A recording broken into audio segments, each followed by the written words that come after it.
Bessiata d'Ishmaïa, alors mettez vos ceintures, on commence les lois de Pessah. On commence, si Dieu veut, Bezrat Hashem, on va rentrer la semaine prochaine, jeudi prochain, dans le mois de Nissan. Ok, de tout le mois de Nissan, on ne fait pas de Tachanoun. Ok, il n'y a pas de supplication. À la tfila, c'est pour les hommes, il n'y a pas de supplication, les femmes qui font leur prière aussi. Donc pas de Tachanoun tout le mois de Nissan. On enlève certaines parties, ok, dans la tfila qui sont concernées par les lois de supplication. Donc il y a certains mizmorim, certaines choses qu'on enlève. On ne va pas au cimetière tout le mois de Nissan. Ok, il y a des gens, ils ont des yortzeit, ils ont des askarot, des machins. On ne va pas au cimetière. Tu vas au cimetière soit avant le mois de Nissan ou après le mois de Nissan. Maintenant, si c'est quelqu'un qui est parti il y a très longtemps, dans ces cas-là, si c'est quelqu'un, pardon. Si c'est quelqu'un qui est parti il y a très longtemps et on sait que si on va aller au cimetière, ça ne va pas réveiller chez nous un pleur ou une peine. Une peine, oui, mais bon, pas des pleurs. En tout cas, on pourra y aller avant ou après Pessah. Les Khatrila, on n'y va pas tout le mois. Le mois de Nissan, c'est un mois de Nissim. C'est un mois où on était délivré d'Égypte. Et l'histoire, elle se répète. L'histoire, c'est comme une roue. Ça revient sur soi-même. C'est pour ça qu'à Hadar, on redouble la joie. À Nissan, c'est le mois des Nissim. On est là, il se passe plein de choses. Baruch Hashem, on voit que Bezrat Hashem, chaque chose qui se passe dans notre vie, il a une connotation, il a un parallèle avec ce qui s'est passé dans l'histoire. Kivret Tzadikim, on peut aller au mois de Nissan, il n'y a pas de problème. Vous voulez aller au mois de Nissan au Kivret Tzadikim, c'est pas pareil.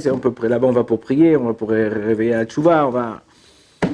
Kimcha d'Episra, c'est quoi? Allez, le premier siman, le premier chapitre, dans le chapitre 429 dans le Shulchan Aruch de Orach Chaim, il dit qu'il y a une mitzvah de donner aux pauvres de la farine, ouais, pour pouvoir faire leur matzot. Ok, aujourd'hui tu lui donnes de la farine, il va être fariné. Donc ce qu'il faut faire, c'est qu'il faut aujourd'hui essayer d'aider les gens qui ont besoin. Baruch Hashem, grâce à Dieu, il y a de plus en plus des associations qui aident et qui distribuent pour justement les pauvres qui n'ont pas de quoi faire l'affaire de Pessah. On donne du vin, on donne de la viande, on donne des matzot. Baruch Hashem, le Ham Israël, c'est un peuple avec du cœur, il a envie de donner, il a envie d'aider, et à chaque fois qu'on fait appel à lui, il répond présent. Donc, très important. Akadosh Baruch Hu, il dit, si toi tu fais attention à mes 4 à moi je ferai attention à tes 4 à toi. Ok, c'est qui les 4 d'Akadosh Baruch Hu?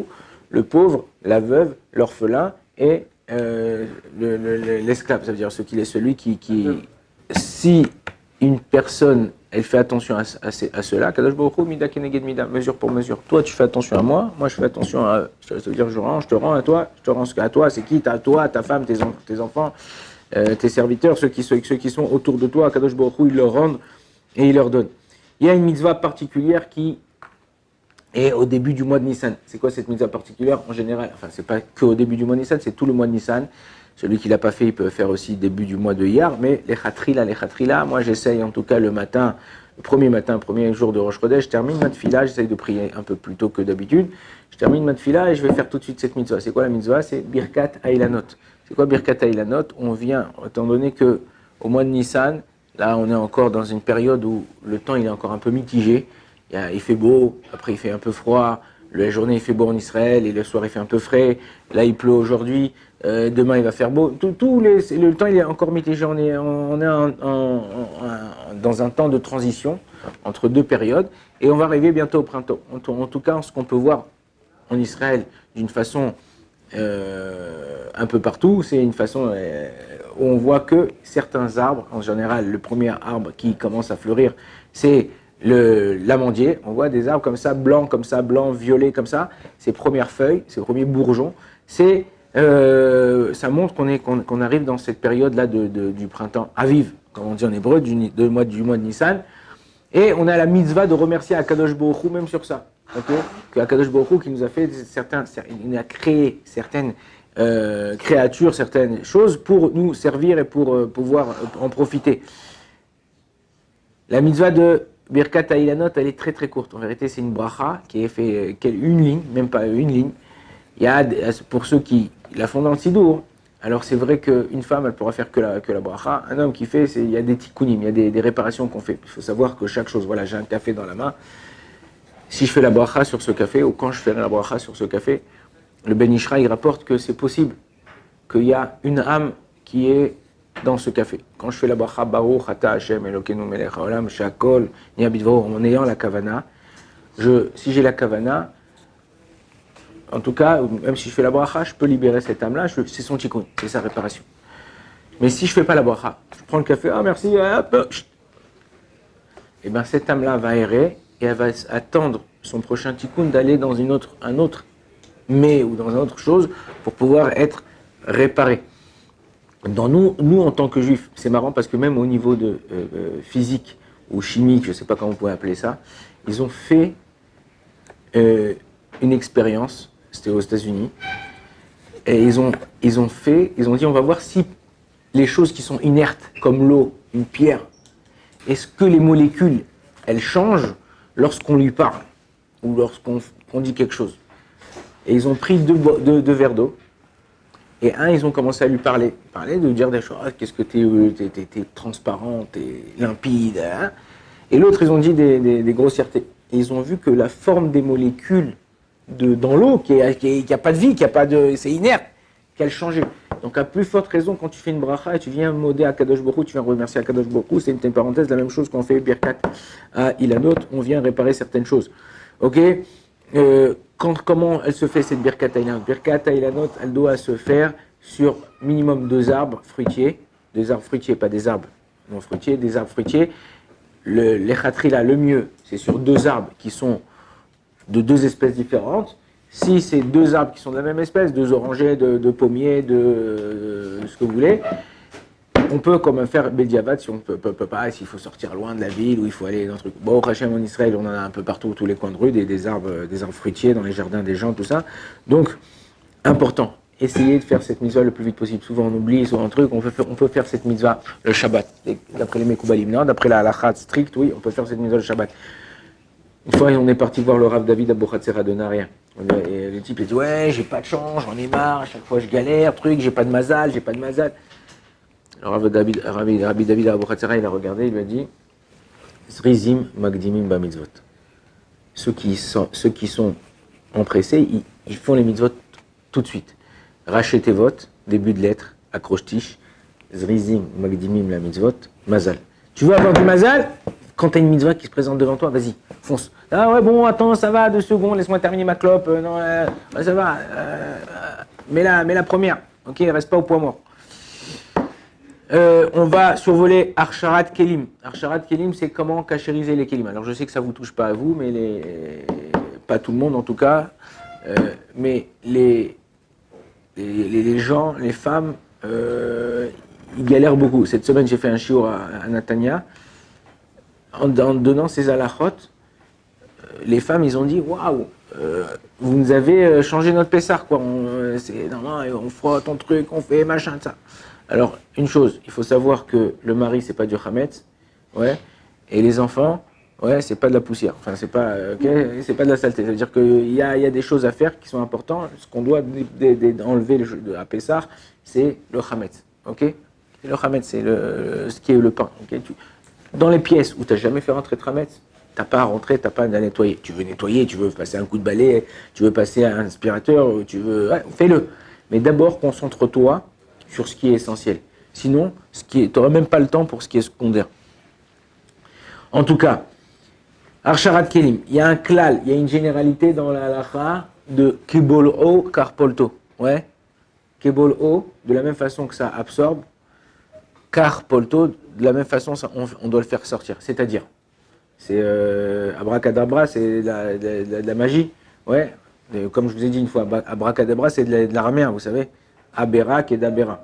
Abracadabra. Ok, donc je ferai comme je vais parler. Ça, c'est abracadabra. Mais c'est quoi kebolo carpolto?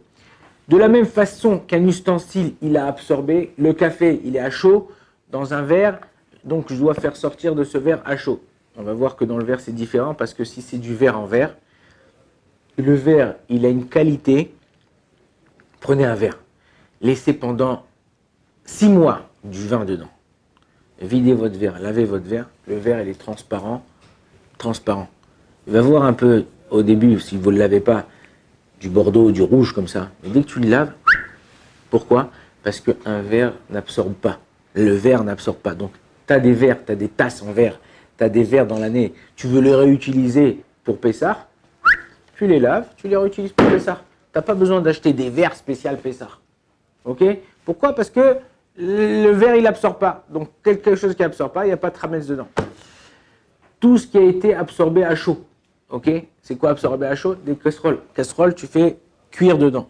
Cuire dedans, en général, quand on dit cuire, j'utilise bien ce mot cuire. Cuire, c'est quand tu fais cuire avec de l'eau. Ok? Ça s'appelle cuire. Si c'est pas sans eau, ça s'appelle griller. Ok? Ou comme on dit barbecue, comment ça c'est quoi? Ça s'appelle quoi? Griller, c'est ça? Ça s'appelle griller. Ça s'appelle griller. Ok? Tout ce qui est fait au feu avec donc cuisiner, on doit lui faire la hagala. C'est quoi hagala? Hagala, c'est de prendre un ustensile. En général, vous verrez dans beaucoup de synagogues, en tout cas en Israël, quand ceux qui habitent pas en Israël, ceux qui habitent en France, à l'étranger, tout ça, qui doivent faire la hagala, ils prendront la plus grande casserole qu'ils ont et ils pourront tremper les choses. Comment elle se fait cette hagala? Je prends une casserole qui est assez grande pour pouvoir rentrer d'autres casseroles à l'intérieur ou d'autres kelim, d'autres ustensiles qui ont eu un contact à même le feu. Ok, à même le feu avec de l'eau, bon, via de l'eau, donc une cuisson. Ils rempliront, ils mettront une goutte de savon. Pourquoi on met une goutte de savon?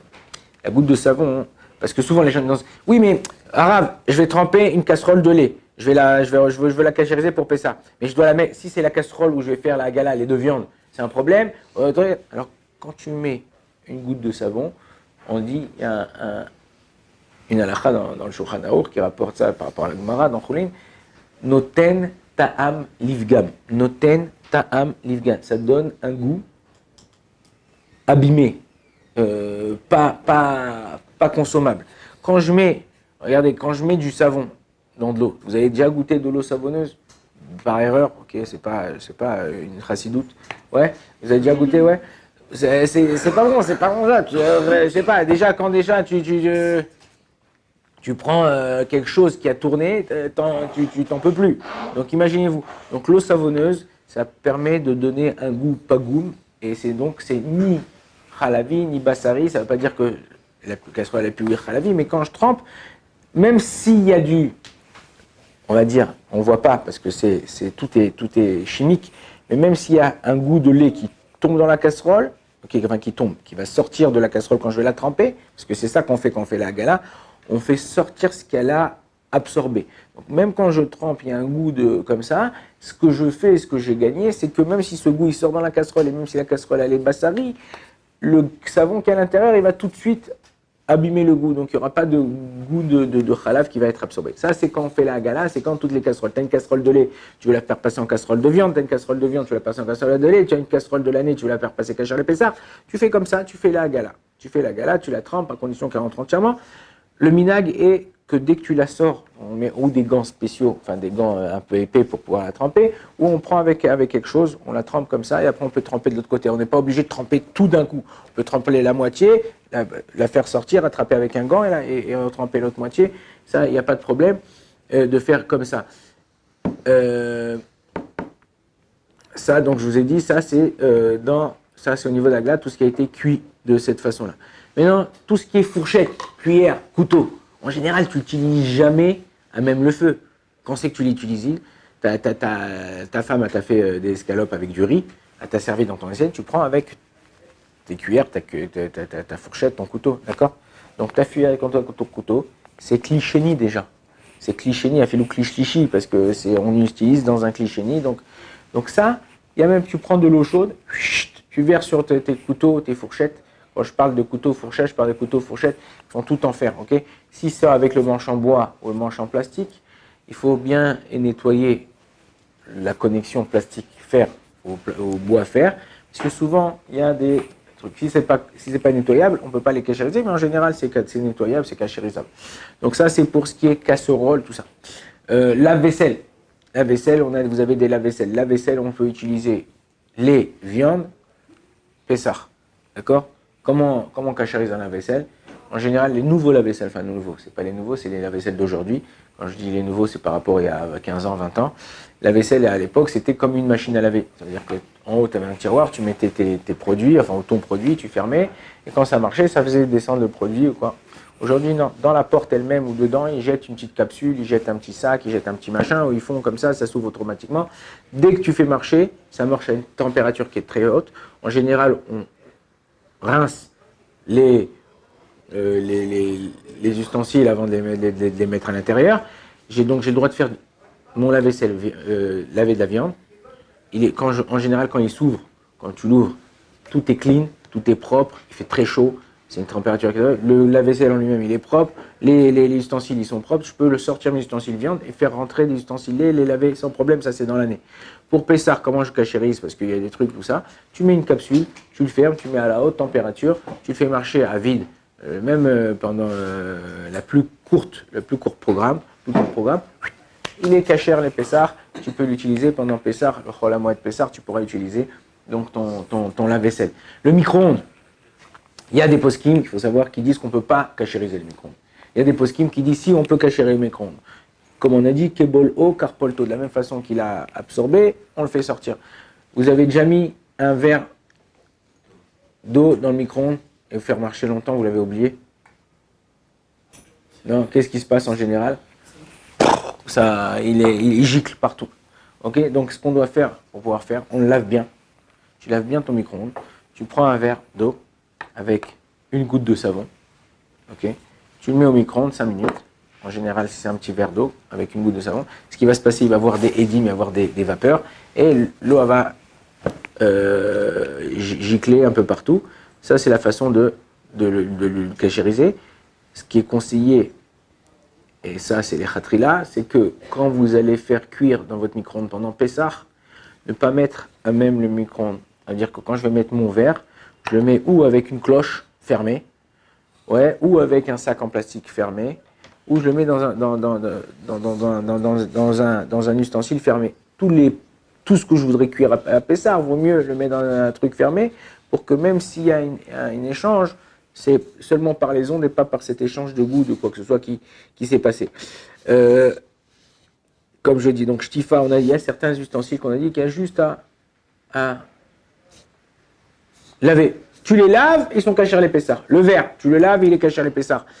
Il y a des gens qui m'appellent. Oui, voilà, j'ai un râpoir, je râpe des légumes toute l'année. Comment je le cachérise pour Pessah? Les légumes, c'est pas Hametz. Les légumes, tu peux utiliser toute l'année, tu peux les manger même à Pessah. Les légumes, tu manges pas Msoki à Pessah. Et tu manges, donc les légumes, il n'y a aucun problème. Si c'est un râpoir où tu fais que des légumes, il n'y a aucun problème. Ces choses-là, tu les laves, juste tu les rinces, il n'y a aucun problème. L'endroit où tu poses des fruits, ta panière de fruits, c'est des fruits. Ah mais oui, mais des fois je mets ma baguette là-bas. Oui, mais tu la mets, ta baguette, elle est à froid. Le temps que tu rentres de chez le boulanger, le temps que tu arrives, la baguette, elle a eu le temps de refroidir. Même si tu la mets là-bas, elle est à froid. Donc là, ça c'est rien. Tu laves, tu veux le laver, tu veux pas laver, tu le laisses comme ça, tu mets tes fruits à l'intérieur. Il n'y a aucun problème. Oh, Radona, il est là, m'amène.